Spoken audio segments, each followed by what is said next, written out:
Hello दोस्तों, नमस्कार। मैं मनोज प्रसाद फ्रॉम मार्गदर्शन केमिस्ट्री क्लासेस में आप लोगों का हार्दिक स्वागत करता हूं। दोस्तों, लास्ट वीडियो में जो हम लोगों ने देखा था वो देखा था methods of preparation of haloalkanes. और वो हलो अल्केन को जो बनाए हुए थे वो बनाए थे अल्केन से। और अल्केन के क्लोरीनेशन, ब्रोमिनेशन या आयोडोनेशन से अल्काइल हैलाइड कैसे बन रहा था वो देख चुके थे। अब आज जो हम लोग का नेक्स्ट मेथड है वो अल्काइल हैलाइड को बनाने का है अल्कीन से। मतलब आप अल्कीन से हेलो अल्केन को कैसे बनाओगे। तो चलिए इस मेथड को डिस्कस करते हैं वन बाय वन, आपको समझना है। चलिए देखिए, यहाँ पर पहले से लिखा हुआ है फ्रॉम अल्कीन। अल्कीन से कैसे बनाएंगे तो वो आपको देखना है। जब अल्कीन रिएक्ट करेगा हाइड्रोजन हैलाइड के साथ, HX को बोला जाता है हाइड्रोजन हैलाइड। इस HX का नाम है हाइड्रोजन हैलाइड या फिर इसको बोला जाता है हैलोजन एसिड। तो जब अल्कीन के साथ HX रिएक्ट करेगा तो आपका बनाएगा अल्काइल हैलाइड। रहा सवाल प्रोडक्ट कैसे लिखेंगे, तो हम जनरल यहां पर एक्सप्लेनेशन किए हैं, या जनरली जो लिखे हैं वो कैसे लिखते हैं। देखिए, ये डबल बॉन्ड है। डबल बॉन्ड में से एक बॉन्ड को तोड़िए और एक बॉन्ड तोड़ करके एक कार्बन पर हाइड्रोजन और एक कार्बन पर हैलोजन को जोड़िए। एक कार्बन पर हाइड्रोजन को और एक कार्बन पर हैलोजन को जोड़िए और डबल बॉन्ड में एक बॉन्ड टूट चुका है तो आपका सिंगल बॉन्ड ही बचेगा। तो ये जो रिएक्शन है वो एडिशन रिएक्शन है। किसका एडिशन है, तो हाइड्रोजन हैलाइड का। इसलिए इस रिएक्शन का नाम पड़ता है hydro halogenation reaction. Addition of HX is called hydrohalogenation reaction. अब चलिए कुछ देखते हैं एग्जांपल के सहारे। उससे पहले रिएक्टिविटी हैलोजन एसिड का जब बात करेंगे तो हाइड्रोजन आयोडाइड का रिएक्टिविटी ज्यादा, फिर हाइड्रोजन ब्रोमाइड का, फिर हाइड्रोजन क्लोराइड का। और हाइड्रोजन फ्लोराइड जो है वेरी लेस रिएक्टिव होता है, इसके टुवर्ड्स इसलिए नहीं लिखे हुए हैं, ये पहले भी चर्चा कर चुके हैं। कुछ एग्जाम्पल लेते हैं। जैसे देखिए ये वाला, ये इसका नाम जो है वो सब जान रहे इथीन है। अब इथीन के साथ HBr रिएक्ट कर रहा है, हाइड्रोजन ब्रोमाइड रिएक्ट कर रहा है, तो कैसे लिखेंगे। तो यहां सिंपली अभी जो बोले हैं आपको, क्या बोले हैं कि एक बॉन्ड को तोड़ना है और एक पर हाइड्रोजन और दूसरे को Br जोड़ना है। तो सिंपल हो गया CH2H और CH2Br, इथाइल ब्रोमाइड बन गया ये। बट इस एग्जाम्पल में जब हम बात करें तो यहां तो हम प्रोडक्ट लिख दिए, क्या किए हैं, डबल बॉन्ड अभी ये दोनों कार्बन के बीच है, इस बॉन्ड को तोड़े और एक में H और एक में Br। तो अभी हम यहां पर Br को जोड़े हैं, ब्रोमीन को जोड़े हैं और इस कार्बन पर H को जुड़े हुए हैं। अब सवाल है कि आप ऐसा ही क्यों किए।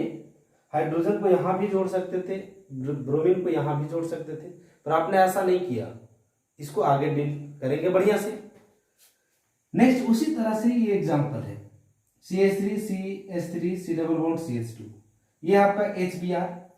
आप यहां से देखिए प्रोडक्ट लिखे, Br को इस कार्बन पर, H को यहां पर, ये प्रोडक्ट, ये बॉन्ड को तोड़े तो यहां सिंगल बॉन्ड बचेगा। नेक्स्ट ये वाला है, अभी जैसे लिखते आ रहे हैं, तो इस बॉन्ड को तोड़े, यहां पर Br और यहां पर H जोड़े, लेकिन ये प्रोडक्ट आपका रॉन्ग है। अब रॉन्ग क्यों हुआ, बोला जाता है ना डॉन कभी रॉन्ग नहीं होता, तो ये डायलॉग बाजी बाद में करेंगे। फिलहाल देखिए यहाँ पर फिर भी ये रॉन्ग हो गया। क्यों रॉन्ग हुआ, इसको डील करेंगे ऊपर वाले रिएक्शन से। अब देखिए, इस चीज को एक्सप्लेन करने के लिए एक रूल आपको पढ़ना है था 11th में, यहाँ पर फिर से मैं रिपीट कर रहा हूं। वो रूल है मार्कोनी-कॉप्स रूल। स्पेलिंग NCERT में कुछ और भी लिखता है, कोई बात नहीं। यहाँ पर मार्कोनी-कॉप्स रूल शॉर्ट में यहाँ पर आगे यूज करेंगे एम रूल। और सबसे पहला बात, एम रूल के लिए क्या चाहिए कि अल्कीन भी अनसिमेट्रिकल चाहिए और रिएजेंट भी अनसिमेट्रिकल चाहिए। मतलब मार्कोनी-कॉप्स रूल जब भी लगेगा तो एडिशन रिएक्शन में लगेगा। एडिशन रिएक्शन किस में होगा, तो एक अनसैचुरेटेड मॉलिक्यूल होगा और बाकी कोई दूसरा रिएजेंट होगा, और दोनों का दोनों अनसिमेट्रिकल होना चाहिए। सिमेट्रिकल के केस में ये रूल फॉलो नहीं होता है, वहां कोई जरूरत ही नहीं इस नियम का। अब देखिए यहां से वही लिखे हैं, अनसिमेट्रिकल अल्कीन रिएक्ट करेगा किसके साथ, अनसिमेट्रिकल रिएजेंट के साथ। अब अनसिमेट्रिकल अल्कीन क्या है, तो देखिए अनसिमेट्रिकल अल्कीन को जब पहचानना है तो आप देखिएगा कि जिस कार्बन के बीच डबल बॉन्ड होगा वो डबल बॉन्ड कार्बन जो होंगे दोनों कार्बन उसमें सेम सब्स्टिट्यूएंट या सेम ग्रुप जुड़ा हुआ हो, सेम ग्रुप जुड़ा हुआ हो। कहने का मतलब देखिए हम यहां से ले रहे हैं फिलहाल CH2 डबल बॉन्ड CH2, तो इसमें क्या इस कार्बन पर 2 हाइड्रोजन, इस कार्बन पर भी 2 हाइड्रोजन, इसलिए सिमेट्रिकल कहलाया। सपोज हम इस तरह से लेते हैं CH3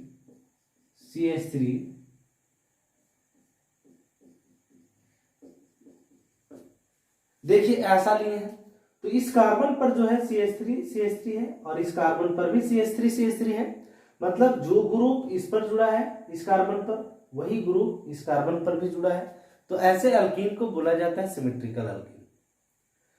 और यहां पर एक भी डिफरेंट हो जाए, जैसे यहां पर एक H हो जाए, यहां इस कार्बन पर 2 CH3 है और इस कार्बन पर एक CH3 और एक H है, तो ऐसे अल्कीन का नाम दिया जाता है अनसिमेट्रिकल अल्कीन। तो वही लिखे हुए यहां पर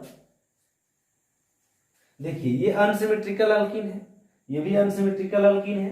अब रिएजेंट मतलब जो ऐड होगा जो जुड़ेगा अल्कीन में, वो देखिए HCl है, HBr है, वाटर है, HI है, ROH, मतलब ये सब टूटेगा तो अलग अलग आयन बनाएगा, एक प्लस तो एक माइनस बनाएगा। बस बात करें हम यहाँ पर H2 का, Cl2 का, तो ये अनसिमेट्रिकल रिएजेंट नहीं हुआ, ये सिमेट्रिकल हुआ क्योंकि दोनों का दोनों सेम है। तो ध्यान दें मार्कोनी-कॉप्स रूल जो लगेगा वो अनसिमेट्रिकल अल्कीन में अनसिमेट्रिकल रिएजेंट होना चाहिए। अब ये रूल बोलता क्या है वो देखिए, इसका मैकेनिज्म आगे एग्जांपल से देखेंगे, बट शॉर्ट में एक पॉइंट बता देते हैं, आप कैसे इसको रखिएगा दिमाग में। ये रूल बोलता है कि रिएजेंट का पॉजिटिव पार्ट डबल बॉन्ड के उस कार्बन पर जुड़ेगा जिस डबल बॉन्ड कार्बन पर हाइड्रोजन पहले से ज्यादा होगा। फिर से रिपीट कर रहे हैं, ये रूल बोलता है कि रिएजेंट का पॉजिटिव पार्ट जिसको इलेक्ट्रोफाइल भी बोलते हैं उसको डबल बॉन्ड के उस कार्बन पर जोड़ना है जिस कार्बन पर हाइड्रोजन का नंबर पहले से ज्यादा हो, और नेगेटिव पार्ट को जिसको हम लोग बोलते हैं न्यूक्लियोफाइल को डबल बॉन्ड के उस कार्बन पर जोड़ना है जिस कार्बन पर पहले से हाइड्रोजन कम होगा। वही वो पॉइंट लिखे हुए हैं। अब उदाहरण से देखिए, ये आपका अनसिमेट्रिकल अल्कीन है और ये आपका अनसिमेट्रिकल रिएजेंट है। ये जब टूटेगा तो आपको मिलेगा H+ और Br-, और डबल बॉन्ड अभी ये दोनों कार्बन के बीच है। इस कार्बन पर एक भी हाइड्रोजन नहीं और इस कार्बन पर 2 हाइड्रोजन है, तो रूल के हिसाब से प्लस वाले भाग को डबल बॉन्ड के उस कार्बन पर जोड़ेंगे जिस कार्बन पर हाइड्रोजन पहले से ज्यादा होगा, और माइनस वाला को डबल बॉन्ड के उस कार्बन पर जोड़ेंगे जहां हाइड्रोजन कम होगा। तो इस हिसाब से यहां पर क्या हो जाएगा देखिए, इस H को हम लोग यहां लिख सकते हैं और लिखेंगे ही, और इस Br को यहां, तो आपका जो प्रोडक्ट होना है वो ये होगा, ये आपका प्रोडक्ट होगा। अब सवाल रहा कि सर ये कैसे हो गया, तो आगे एक डील करेंगे यहां पर, इसमें से अभी कुछ अधूरा छोड़े हुए हैं, थोड़ा सा वेट कीजिए। उसके बाद थोड़ा सा चर्चा कर लेते हैं एंटी मार्कोनी-कॉप्स रूल। अब एंटी मतलब उल्टा नहीं बोलता, विपक्ष का है, नेता लोग को देखता नहीं है, नहीं हो कुछ गलत रहेगा तो भी बोलता है, मतलब उसको क्या करना होता है, विपक्ष का रोल अदा करना होता है। तो इसमें जितना काम होना है वो सब का सब जो होगा वो होगा आपका उल्टा, मार्कोनी-कॉप्स का उल्टा। और इसको पहचानने का तरीका है, यहां भी अनसिमेट्रिकल अल्कीन और अनसिमेट्रिकल रिएजेंट होगा, बट जब ये रूल लगाना है तो कैटलिस्ट के रूप में यूज किया जाएगा परऑक्साइड का। परऑक्साइड जब उपस्थित है, प्रेजेंट है, then you will say that here anti Markovnikov's rule be applicable. ये पहचानने का तरीका है। अब ये भी सवाल सर पेरोक्साइड में एक्चुअल पेरोक्साइड क्या होगा ये जानना है, तो उतना डरने की बात नहीं है। पेरोक्साइड में ये होगा, इसका नाम है बेंजोइल पेरोक्साइड, इसका नाम है, ऑक्सीजन ऑक्सीजन सिंगल बॉन्ड है, बेंजोइल पेरोक्साइड, ये है आपका। अब यहां से सवाल रह गया, कुछ अधूरा तो नहीं है, कुछ अधूरा तो नहीं है, इसको ऐसे नहीं लिखेंगे तब। चलिए, बेंजोइल पेरोक्साइड का प्रेजेंस होना जरूरी है, सारा काम उल्टा होना है। अब उल्टा क्या होना है कि प्लस वाले भाग को अभी जो जोड़ रहे थे वो डबल बॉन्ड के उस कार्बन पर जहां पहले से हाइड्रोजन ज्यादा था, बट यहां से देखिए अब ऐसा नहीं करना है, उसका उल्टा ही बोलता है कि प्लस वाला को डबल बॉन्ड के उस कार्बन पर जोड़ेंगे जहां हाइड्रोजन पहले से कम होगा, तो H को इस कार्बन पर और Br को इस कार्बन पर जोड़ेंगे।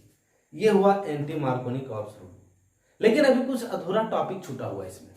अधूरा क्या छूटा हुआ है, ये वाला, ये रॉन्ग क्यों हुआ। मार्कोनी-कॉप्स रूल तो बोल रहा था, बट ये रॉन्ग क्यों हुआ, तो चलिए इसको हम लोग देखेंगे वन बाय वन करके। चलिए, इस एग्जाम्पल का बात कर रहे थे, अब देखिए यहां से रूल के हिसाब से जो बताए वो प्रोडक्ट ये होना चाहिए था, बट ऐसा होता नहीं है। जितना आसान समझ लिया जाता है उतना होता भी नहीं है, और टफ भी मान लोगे तो दिक्कत है। अब देखिए यहां से ये जो है आपका गलत है और ये सही है, ऐसा क्यों हुआ, तो ये आपको पता चलेगा मैकेनिज्म से। सो चलिए मैकेनिज्म देखते हैं, यहां पर बड़ा इंटरेस्टिंग है। देखिए होता क्या है,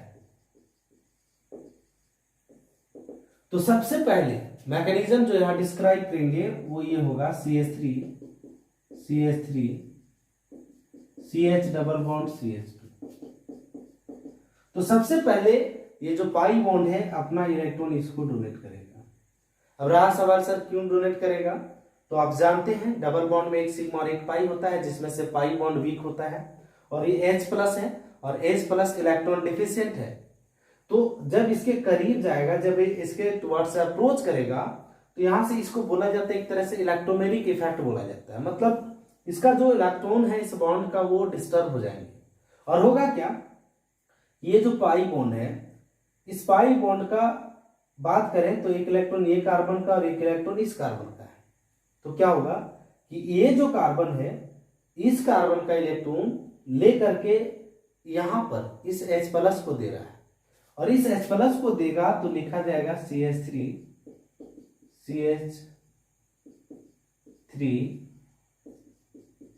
प्लस और CH3। ऐसा क्यों लिखें, तो आपको समझना बहुत जरूरी है दोस्तों। यहां पर सोचना है सर ऐसा क्यों लिखे, तो देखिए ये बॉन्ड में से एक इलेक्ट्रॉन इस कार्बन का था और एक इलेक्ट्रॉन इस कार्बन का, तो ये कार्बन का इलेक्ट्रॉन जो है अब इसके पास रहा नहीं, अब इसके पास आ गया। तो इस पर पहले से प्लस था, अब इसको इलेक्ट्रॉन मिल चुका है, इसलिए प्लस चार्ज खत्म। इसका अपना इलेक्ट्रॉन अब लॉस हो चुका है, इसलिए इस पर क्या चार्ज आएगा, पॉजिटिव। और यहां 2 हाइड्रोजन था, अब एक और जुड़ेगा तो कितना हो गया, 3। अब ये जो कार्बोकेटाइन बना वो 2 डिग्री कार्बोकेटाइन है। और आप एक चीज जानिए कि जब भी रिएक्शन इंटरमीडिएट में हमारा कार्बोकेटाइन बन रहा हो, तो वहां पर जब रीअरेंज का पॉसिबिलिटी होगा तो वो कार्बोकेटाइन जो है वो डेफिनेटली रीअरेंजमेंट शो करेगा। मतलब 1 डिग्री है तो हो सकता है वो 2 डिग्री या 3 डिग्री में, या फिर एक लाइन में कहें तो वो ज्यादा स्टेबल कार्बोकेटाइन बना सकता है, बट वहां वैसा कंडीशन रहे तब। तो देखिए यहां पर कंडीशन है, ये जो H है जब यहां शिफ्ट करेंगे इसको बोला जाता है 1,2 हाइड्राइड शिफ्ट। जब ये H को यहां पर शिफ्ट करेंगे तो ये प्लस यहां पर आएगा, मतलब इस तरह से लिखा जाता है CH3 CH2 CH3, और यहां पर प्लस। ये जो कार्बोकेटाइन बना वो कितना डिग्री बना, 3 डिग्री कार्बोकेटाइन बना, और 3 डिग्री कार्बोकेटाइन जो होता है वो 2 डिग्री से ज्यादा स्टेबल होता है।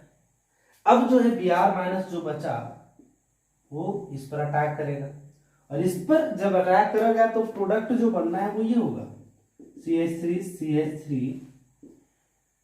Br CH2 CH3। तो ये आपका करेक्ट प्रोडक्ट हुआ। अब यहाँ से समझना है कि सर ये हम कैसे डिसाइड करेंगे, ये तो समझ में आना चाहिए कि कैसे डिसाइड होगा। तो देखिए यहाँ पर डिसाइड करने के लिए सोचना नहीं है। कार्बोकेटायन जो बन रहा है वो सिर्फ मार्कोनी कॉर्प्स में ही बनना है। जब बात करें हम यहाँ पर ऑक्साइड का या फिर एंटी मार्कोनी कॉर्प्स रूल का, तो उसका जो मैकेनिज्म होता है वो होता है free radical substitution mechanism. Free radical, sorry वहां पर सिंपली बोलेंगे फ्री रेडिकल मैकेनिज्म शो करता है, सब्स्टिट्यूशन का बात नहीं करना है, फ्री रेडिकल मैकेनिज्म शो करता है। तो ये रहा आपका methods of preparation of alkyl halide from alkyne, जिसमें दो रूल, मार्कोनी कॉर्प्स रूल और एंटी मार्कोनी कॉर्प्स रूल। चलिए अब हम लोग जो देखेंगे वो है methods of preparation of allylic and vinylic halide. तो देखिए एक वन बाय वन करके हम लोग देखेंगे। तो चलिए बात करते हैं पहले विनाइल क्लोराइड का। तो देखिए विनाइल क्लोराइड का प्रिपरेशन कैसे करेंगे। तो जब विसिनल डाइक्लोराइड को ट्रीट किया जाएगा एल्कोहलिक पोटेशियम हाइड्रोक्साइड के साथ, तो ये जो होता है वो इलिमिनेशन रिएक्शन शो करेगा। और इलिमिनेशन रिएक्शन में क्या होगा कि एक H इसका और एक Cl मिल करके क्या देगा, HCl as a by product, और इसके बीच क्या आना है, डबल बॉन्ड। तो ये होगा विनाइल क्लोराइड, ये होगा आपका विनाइल क्लोराइड। सिमिलरली जब ये विसिनल डाइक्लोराइड नहीं रहे तो हम इथीन से भी बना सकते हैं। इथीन से कैसे बनाएंगे, तो देखिए इथीन को जब क्लोरीन के साथ हाई टेम्परेचर 500 डिग्री सेल्सियस पर जब हीट करेंगे तो इसमें से एक H और इसका एक Cl देगा HCl, और यहाँ डबल बॉन्ड जैसे है वैसे ही रहेगा, और ये बन गया CH2 double bond CH Cl। ये हो गया आपका vinyl chloride. Now your last topic is allyl chloride. तो सिमिलरली उसी तरह से जब एलाइल बनाना हो तो स्पेशली मैं एक उदाहरण लेकर बात कर रहे हैं। तो ये है प्रोपीन। तो जब प्रोपीन का क्लोरीनेशन करा रहे हैं हाई टेम्परेचर पर, तो देखिए यहाँ का एक हाइड्रोजन, अब मन में बात आ रहा होगा सर यहाँ का ही क्यों हाइड्रोजन बाहर निकल रहा है। तो इसका जो मैकेनिज्म होता है वो फ्री रेडिकल मैकेनिज्म होता है, और फ्री रेडिकल मैकेनिज्म से डिटेल देखने पर ये पता चलेगा कि हाइड्रोजन यहाँ से रिमूव होगा, तो एक हाइड्रोजन और एक Cl मिल करके देगा HCl, और यहाँ से जहां पर हाइड्रोजन हटा वहां पर Cl। तो ये आपका उदाहरण रहा एलाइलिक क्लोराइड का। तो ये रहा मेथड्स ऑफ प्रिपरेशन। अगले वीडियो में जो देखेंगे हम लोग वो देखेंगे दोस्तों methods of preparation of alkyl halide from alcohol, and that topic will be very very important. So तब तक के लिए आप सबों को वंदे मातरम एंड जय हिंद, धन्यवाद।